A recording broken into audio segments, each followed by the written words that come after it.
Hello, we're in the midst of a historic drought. My name is James Gore. I'm a Sonoma County Supervisor, and with me here today is Janet Pauli, who's the chair of Mendocino County's Inland Water and Power Commission. Janet, you and I work together all the time on things like the Potter Valley Project and the ability of that to deliver water here. We work on this ability to look at Lake Mendocino and the future resilience, raising the walls of the dam. There's a ton of work. You have more than 30, 40 years of work in this because you're also a rancher here. And you know what people need to be able to survive, not just with plentiful water, but how they can be resilient under drought conditions. So today, we're just here to talk a little bit about some ground truth and what's up, because we're in a moonscape, it looks like, and this is really a reservoir. So why don't you share some of your thoughts about what's going on and what we need to focus on to be able to get our people and in our community into a resilient future? Okay, well, let me start with a little bit of history. The Potter Valley Project that James discussed is currently licensed by Pacific Gas and Electric Company. They have a license with the Federal Energy Regulatory Commission. That project has been there since 1908. Yeah. And water has been diverted from the Eel River watershed into the Russian River watershed. But it wasn't until 1922 when we actually had water coming through that project in the summertime, because that's when they built Scott Dam, which forms Lake Pillsbury. So since that time, there's been water available in the Russian River system in the summertime when it was never here before. So right now we're doing two separate things. One is that project is up for relicensing. And so we're involved in that. PG&E is not going to be relicensing it. So we have a group of partners working to do that, working with FERC, the Federal Energy Regulatory Commission. And the other thing is, because of this unprecedented natural drought, the storage in Lake Pillsbury has been diminished to very, very low and dangerous levels.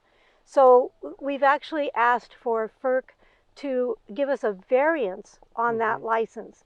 The license is very specific about when water can be released down the Eel River or into the Russian River. We asked them to adjust that this year. So instead of, for example, a normal 25 CFS coming through the project as a minimum flow for the East Branch, which flows into Lake Mendocino, it's been reduced now to 5 cubic feet per second. 5 cubic feet per second. So what we're talking about is in the middle of a drought on this side, where we're trying to keep enough water to have, by the time we get to October, 20,000 acre feet in this facility so it doesn't fail and we have some water as we come into the rest of the year. But at the same time, we're not going to have an additional 5,000 to 6,000 acre feet coming out of what we usually anticipate because of the needs on that side of the ridge, right? That's correct. And to make it even worse, Potter Valley Irrigation District has a contract, a long-term contract started back in 1924 for water to be delivered to us by PG&E. And that contract has been cut in half. So not only a 5 cubic foot per second minimum in-stream flow, we've got 25 cubic feet per second, and that's it.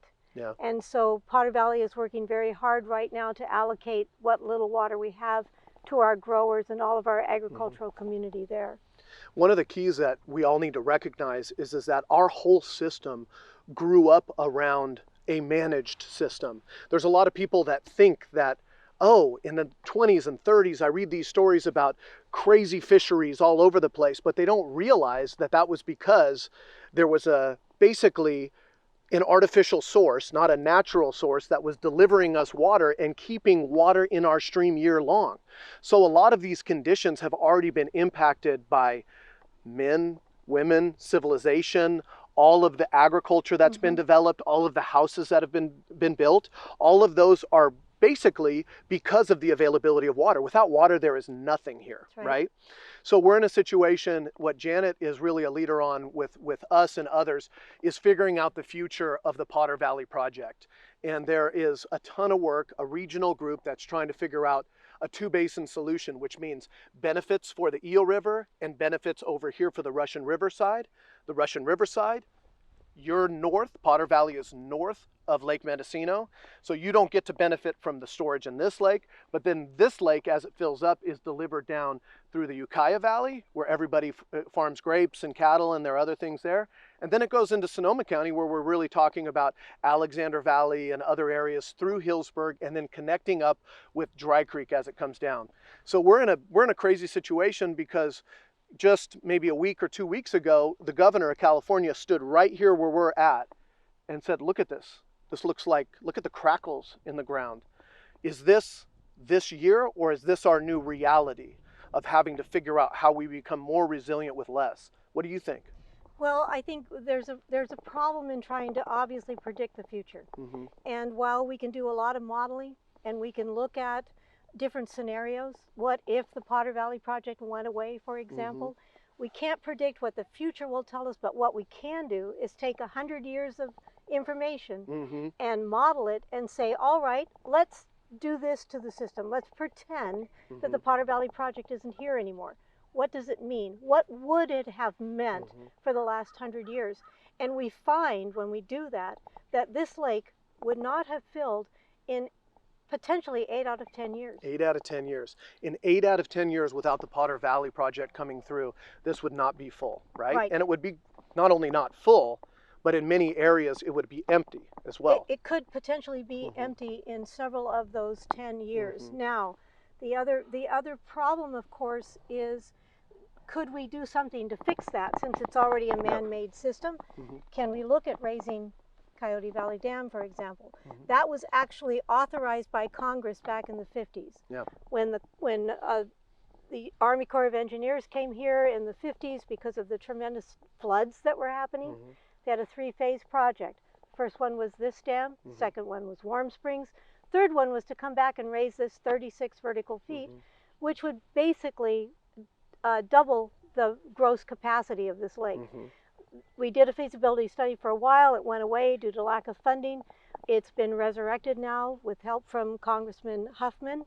And so we're hoping in 2023 to start a feasibility study again to look at that. So it's a potential help for us to manage this water. Well, I think, as you say, breaking some of this down, is the reality is that we are all dependent upon a system that's already been in place for 100 years, 120 years, really. And it starts with Potter Valley, then it comes down with this coming online in the 50s, then it goes to Warm Springs Dam, Lake Sonoma, coming online, late 70s, early 80s, really starting to fill up. And basically, we are stewards now of the past. And it's complex to figure out how to manage this stuff going forward into the future. We have right now a process where we assume that we're going to have to change how Lake Pillsbury and Scott Dam is really set up. I got a lot of people who are advocating to me, trying to tell me, hey, you can't allow that politically, you can't do that. What they don't realize is that there are regulatory agencies that are going to require fish passage up there for the Endangered Species Act. Over here, we have to have enough water for Potter Valley, for Alexander Valley, for Ukiah, for others. So I just want to thank you for being basically a champion of resilience and not just owning the past, because there's a lot of people who just look at us and say, no way, no how, I want to go back to the way it was for the last 20, 30 years. We know, as being people who are passionately reasonable and action-oriented, trying to get things done, not just yell, is that it's going to take a lot of work. But with this partnership between Mendocino and Sonoma County, I have confidence that we're going to figure it out. Yeah, and everybody needs to keep in mind that truly our way of life and our quality of life in the Russian River has evolved with this water supply. It is up to us to protect it as we can. On the same side of the coin, actually, is protection of habitat and species. And that's also our mandate. That is something that we have to do, and we are. And I think, it would be nice every once in a while for folks to say, great job, you're doing a great job. Well, but it'll come.